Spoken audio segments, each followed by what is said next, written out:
Toyong guyup itulah Indo. Itulah Indo. Aja nganggo gong, nek wong Madiun mesti apal iki. Iki sing populerke. Sekian tahun ra nek wong nembang iki, Bapak Panglima Pak Yudha Margono rawuh niliki aku terus tak elekne lagu iki.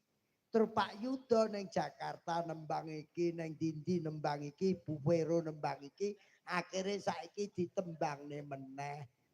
Panas mlaku banter.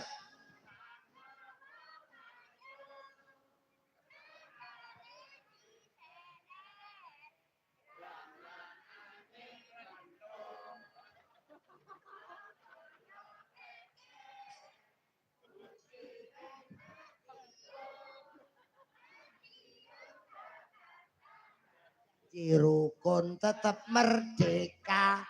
Indonesia janji rukun tetap arek-arek nom. Hati-hati berita hoax. Kita harus bisa mencermati. Delok YouTube, delok TikTok, delok apa neng HP. Kowe sing hati-hati. Neng kono kowe arep dagangan laris mergo TikTokan. Koncone akeh mergo iso belanja online mergo kabeh padha kepenak mergo bojone gendak wong mergo masuk. Alhamdulillah kita tampilkan artis dari kemengen sing ngomong panggungnya nganggur lah mok tabuh kok piye. Sakmene kae guyub kok lambemu tok. Kowe ngerti apa ora nek iki kesbang pol. Engko iki kae engko jek sewengi. Anu, ben petuk aku kok tak sangonane sing usul kae.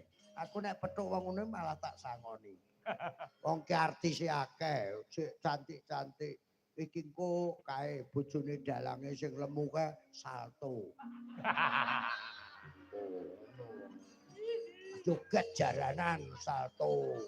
Uun nganggo anake bejo kanggo suminten edan. Wah. Kengko pokoke bare jam 09.00 isuk. Masuk? Masuk. Subuhan leren awit neh. Seneng ditanggapne wayang karo buka pipa.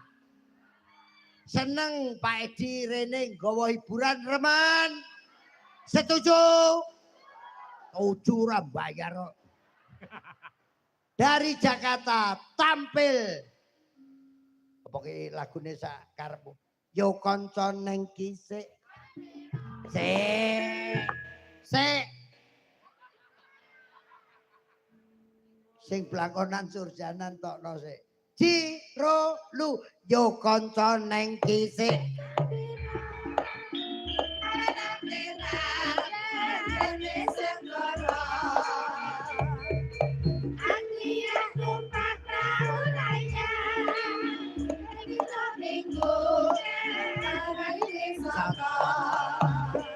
Alon praune ya ya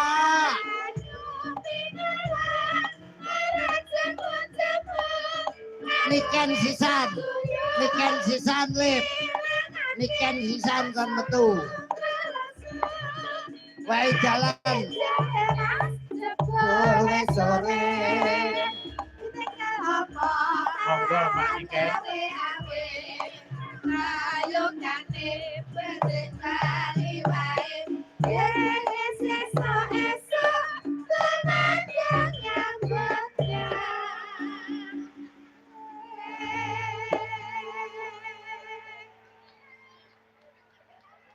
Apa?